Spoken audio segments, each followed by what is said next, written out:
Hello class, today we're going to finish up with Chapter 12, which is all about interpersonal relationships in the family and the workplace.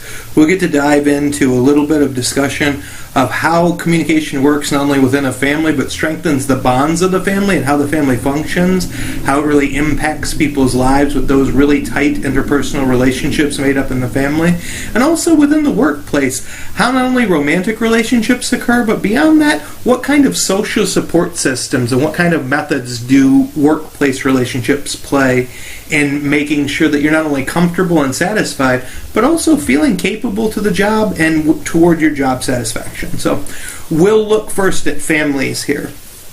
So whenever we talk about defining family, it's a little bit complicated, but you'll start to understand the idea with this kind of definitional support provided on this slide. You have what you think of as the traditional or nuclear natural family, if that's the words that you want to use. When we're talking about that, it's got what you think of when you think of a Huxtable, idealist type family. Mother and a father still together, there are biological children and no one else, right? An extended family include your relatives, such as aunts, uncles, cousins, grandparents. It has all of the people who are in your family who are blood related to you, but not part of that nuclear centerpiece. Now, a blended family comes together when two adults from divorce come together and have children of their own. It could be divorce, could be widowing of any sort, but a blended family is the creation of a new family. I mean, I think the Brady Bunch, even though it's a really antiquated example, is kind of an obvious and easy understanding of that. A more updated pop culture example of a blended family is in The Modern Family. Whenever you look at Ed O'Neill and Sofia Vergara's characters, it's the old guy and the Colombian woman who are in The Modern Family, Jay and Gloria. They come together with children from different biological parents that come together to create a blended family of sorts, kind of at the helm or at the beginning of that. Family of origin is something that becomes important when you think about family issues, because certain people, whenever they get into a blended family situation, feel the pressure of feeling like they're treated differently because they're kind of an outsider or feel trapped between two parents. Especially children of divorce struggle with which family do they belong to, which part is more them. Dr. Dawn Braithwaite at the University of Nebraska-Lincoln, who's been the chair for a while now, but has always been a leading scholar in communication studies, studies family relationships. And one of her more prominent articles deals with how stepchildren particularly feel like they're being pulled in multiple different directions within blended families because they want to be with the family that they live with. They want to assimilate to part of that family. And they also have the stress and pressure of remaining true to the other parent that's no longer in that household. If you think about it from that nuclear family all the way down to what we go with single parent, one parent in the household, you see that there's a lot of different emotions and feelings that the children within each group have to deal with. With a single parent rather than blended family, you deal with the pressures associated of not having one gendered input, or not at least having two parents in the household. Even if you neutralize the idea of gender in any way, shape, and form playing a part within the family, you can think about how two parents being available allows you better caretaking capability, because in no uncertain terms, you get tired. Single parents, you've really got to take your hat off to them, and they're working doubly hard to do a job that is at least a two-person job. Doesn't matter whether it's two women, two men, a man and a woman, however you define that group, doing it with one person is just really difficult, and it's really strenuous, and it puts a lot of added pressure on that family unit. They have articles that talk about family communication saying that people within a single parent household have to grow up quickly because more burden is put upon them to do things, chores, expectations are different, because the individual parent in the household has a lot deeper struggle to make ends meet, not only financially, but also to accomplish all of the family-related emotional interpersonal tasks that they have to deal with. One of my favorite ones is voluntary kin relationships. I've talked about those in the past, but to continue to define them within a family aspect, sometimes your closest friends are more valuable to you than your actual blood-related family.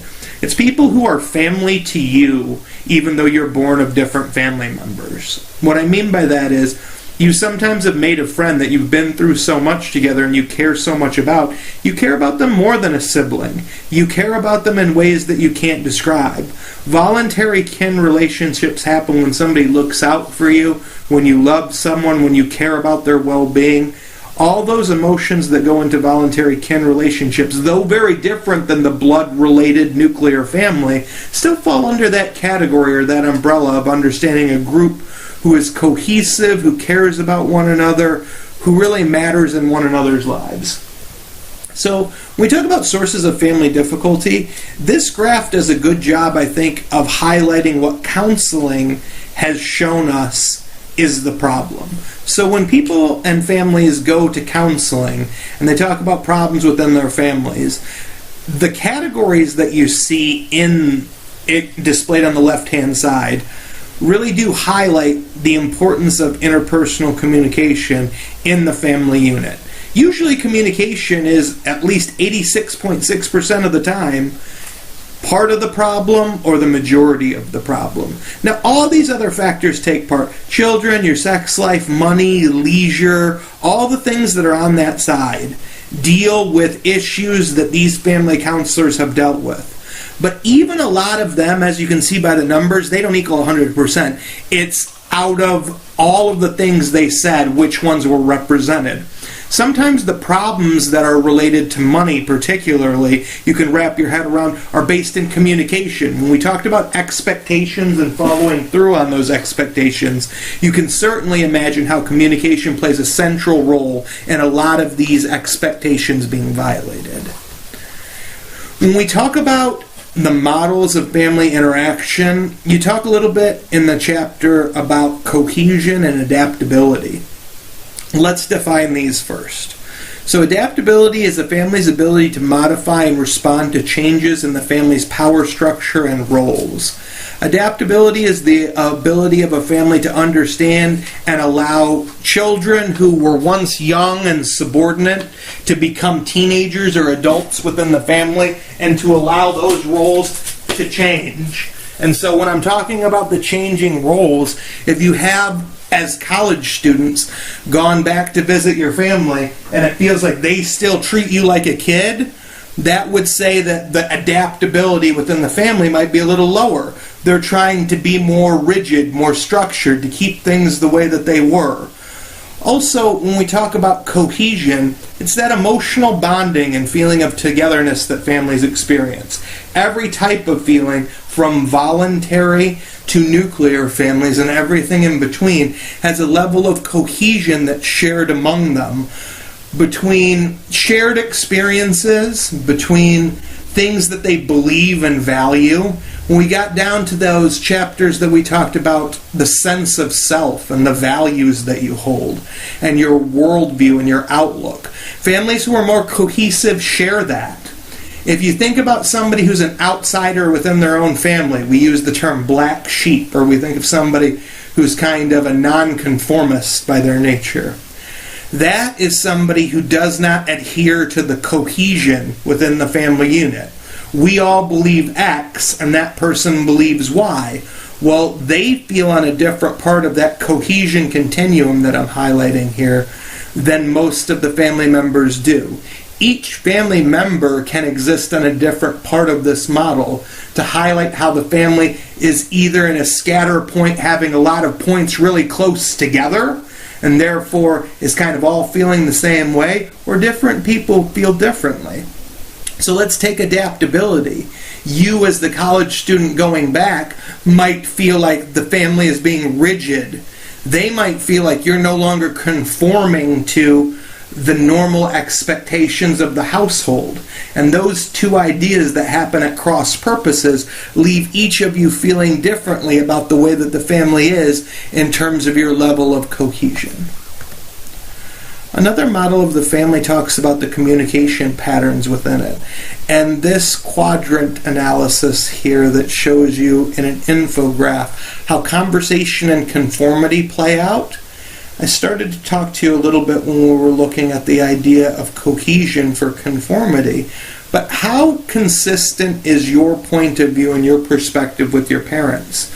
Do you hold the same religious views very consistently? Do you hold the same moral and ethical views consistently? What are your ideas on hot-button political topics? Do they stray outside the norm, or is everyone pretty much the same? That would allow you to understand where you are in your level of conformity. Now, contrast that level of conformity that you feel against the amount of conversation. Do you guys talk about that disconnect? Do you talk about that similarity in order to build on that conformity? Or do you not? Do you speak less about it? Do you talk about the things you agree about and then avoid the things that you disagree about? All of those put you in one place or another in terms of this quadrant. Now, this is actually right out of your book. It's figure 12.3. We're going to highlight questions on the test about this, so I want you to be able to look up some of the specifics of this. I don't want to spoil it for you, but that at least gives you a teaser into what you're going to be looking at there, and it also hopefully will help guide some of your studying for the next test.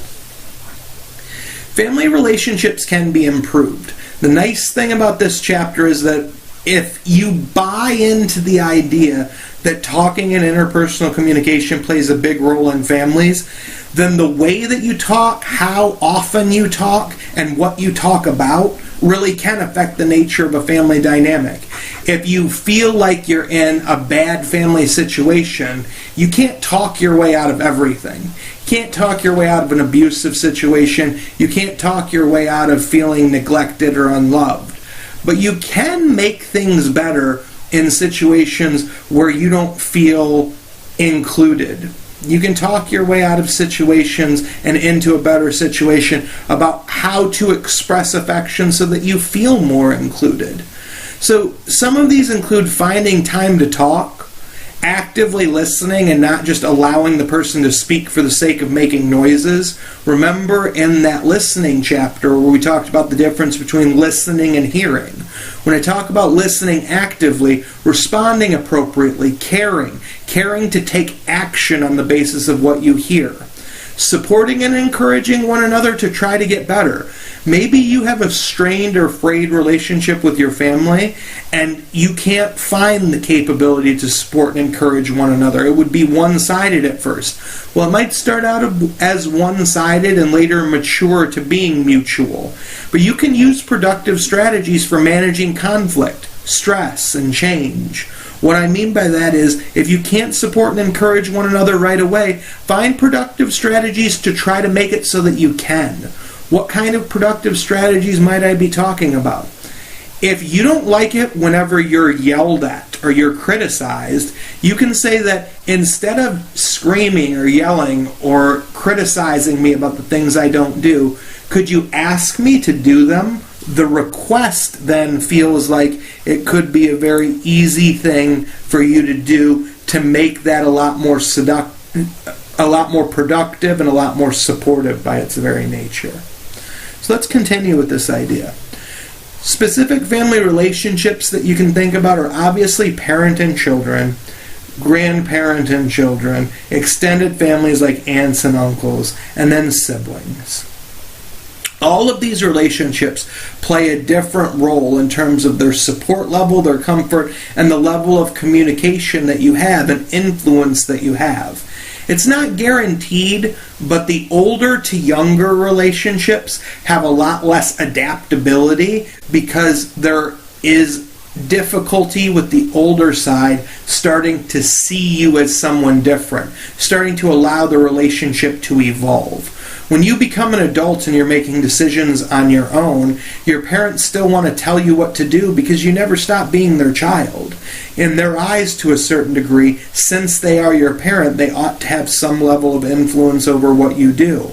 And so as you move from that child and adolescence into early and middle adulthood, there's a lot of friction in those sorts of relationships. But as that through supportive language and discussions about how to resolve that conflict go forward, if you're having those productive sorts of conversations that allow your relationship to mature, they become a support system where they're able to impart their wisdom and offer it as opinions and options rather than as demands and requirements. And that kind of relationship is not only invaluable to you, but it's something that brings you a lot of comfort and support knowing that you have in your life. When you talk about siblings too, the transition from maybe the competitive, snarky, I don't want to overly simplify it, but when I say competitive and snarky relationships between siblings, you're constantly competing for affection, you're constantly competing for space, you're constantly competing for attention. All of those things, love, caring, support, are a way for you to be in combat or conflict with one another. As you get older, the need for that competition starts to dissipate. You might find that similarities that you have because of those shared worldviews and perspectives and experiences might supersede those feelings that you had about conflict whenever you were younger. Basically what this slide and what this section is all about is that your relationships evolve dramatically over time on the basis of how you communicate, in what ways you communicate, and how often that you communicate. So that's what we think about when we think about the family relationship section of this chapter. Let's transition now to workplace relationships. Workplace relationships are similar to other relationships in terms of dimension and development. However, the workplace creates a certain context in which they're different. So how can they be both the same and different? They can share dimensions and share a method of development, but the context imposes certain rules, restrictions, and expectations. Friendship disillusion, or the end of a friendship, is something that is difficult within a workplace relationship. Because if you're still employed by the company, you have to keep working with that person. So that's why when we talk about later the idea of a romantic relationship in the workplace becomes especially difficult, because unlike a normal interpersonal relationship, one not burdened by the workplace context, if you're both dissatisfied with the relationship, you can get up and leave at any time. You can't do so if you're both going to need to see each other at work every day, right? Step away from disillusion and remain with just traditional friendships. You can often have work friends that you don't share a lot in common with. It's similar to what we talked about when we talked about friendships of circumstance whenever you're even young. It's kind of back to the classroom. You become friends with people who are at your work not necessarily because you share deep connection with them, but because you see them every day. You talk to them about your life. You talk to them about their life. And by those casual interactions, you start to build affinity and you build a real relationship with them. That closeness, that regularity, the frequency with which you interact with them. A sad but true truth, if you work 40 hours or more a week, you spend as much time with people who you work with as you do with your family. Just cut up the hours and you'll realize I'm right. If you spend 9 to 5 every single day, and even if you have a very small commute, then you spend, 5:30, 6 o'clock until you go to bed with your family, the hours look quite a bit like you're spending more time with people at work. Now granted, you're not spending the deep kind of interpersonal loving time that you would with your family with them, but just the number of interactions that you share create a framework for an interpersonal relationship that creates depth, complexity, and really does spawn some interesting things. What do I mean by that?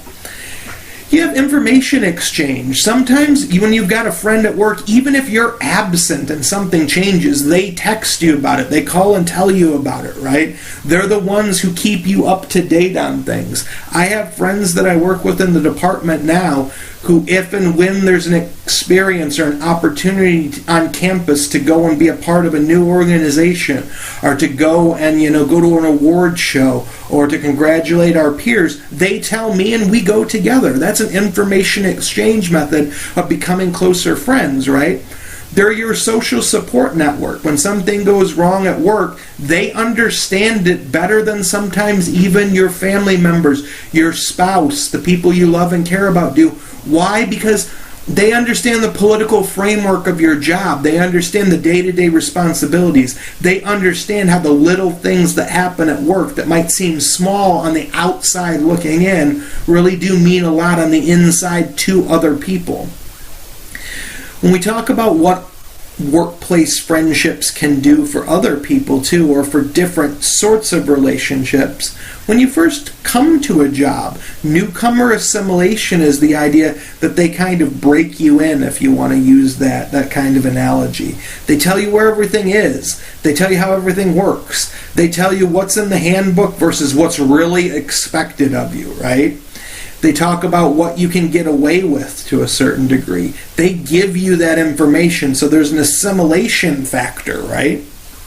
When we talk about improved performance workplace relationships, I remember vividly whenever I would have jobs that were, in fast food industry even. We had crews that we worked better with than you would with alternative options. People who you got along with, people who were fast at doing certain things. There was a young man, we'll call him Bobby, doesn't matter. But Bobby was kind of a scumbag otherwise. He was kind of, we won't get into all of the specifics, but he was a ne'er-do-well. He was unpleasant to be around. He was kind of vulgar. But he was the fastest damn burger maker that I could have imagined working with. He knew how to work all of the different, little things like the way that you would scroll through orders, and he would be able to keep all that in his mind. Sometimes I didn't understand how he couldn't keep two thoughts in his head outside of that. He was a master at that. Nothing came out wrong. You didn't get customers coming back.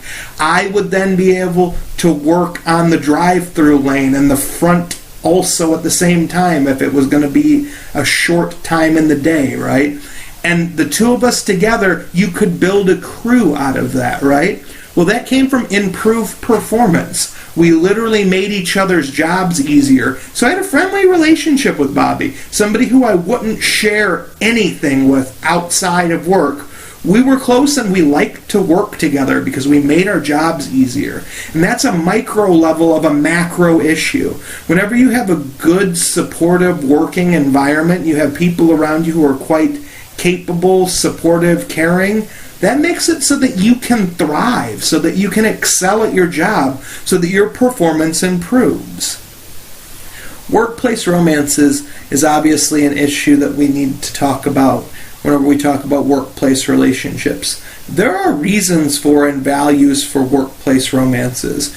That means somebody who shares the same schedule as you do, who understands the strains of your relationship.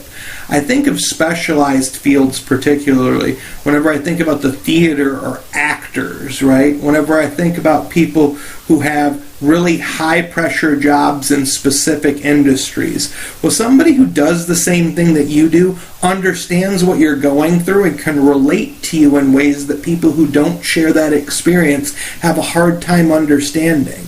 So there are valid reasons, and there is a lot of value to workplace romances, but they carry a lot of difficulties, strains, and challenges as well. When you talk about the challenges of workplace romances, I foreshadowed that a little bit with the idea of disillusion and you can't get away from the other person, but there's also the idea of quid quo pro harassment, and you can't be in a position of authority over somebody that you work with who you also have a romantic relationship with, because it is assumed that you cannot evaluate them fairly. So for example, if my wife worked beneath me in a corporate environment and she came up for promotion against other viable candidates, would you really think that I could be completely impartial in evaluating my wife's credentials alongside those of the competitor? Obviously not. So when I talk about management's response to workplace romances, you need to have systems in place so that if that relationship were to happen and you were to have a subordinate connect within a romantic relationship, somebody who is higher on the food chain within that organization, they need to be able to find ways to circumvent your authority over that person. You won't make firing decisions. You won't evaluate raises. You won't do the sorts of things that would prevent a fair and hospitable work environment. Guidelines for workplace romances exist in almost every forum. When you get your faculty member, when you get your employee handbook, when you talk about the rules and regulations and expectations, they have this stuff on the book because of the prevalence and damage of sexual harassment lawsuits and sexual harassment hostile work environments. So we'll conclude with this idea that workplace satisfaction is related to the quality of communication between bosses, employees, and within employee groups. The more that expectations are identified and understanding is unified between the boss and the employees about what they want you to do and how you're supposed to do it, and within employee groups about how you're going to achieve those ends, the higher your level of satisfaction is. In no uncertain terms, if you think about these two things that we've talked about, familial relationships and workplace relationships, when you talk about their evolution, they share one very strong thread in common, and that's that understanding the expectations of both parts of the relationship only amplifies your satisfaction, only gives you a fertile ground within which to grow and to become stronger together. Workplace and familial relationships both provide support structures. They both provide methods of improvement and support.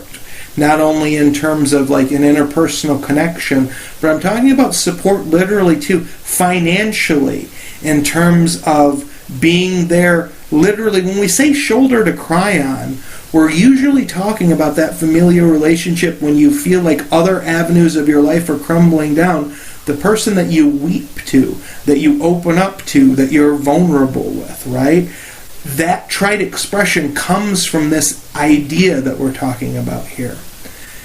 Both of them can be improved through communication, by talking about those expectations, by talking about what you want out of a relationship, by talking about what's not only good but what's bad, but how you're going to make it better together. So I think that that's relatively empowering and a good note with which to end this chapter. I've had a lovely time covering each of the chapters and lectures. As always, I'm looking forward to reading your discussion posts. If you have any questions for me, please don't hesitate to email me, and I look forward to talking to you then. Take care.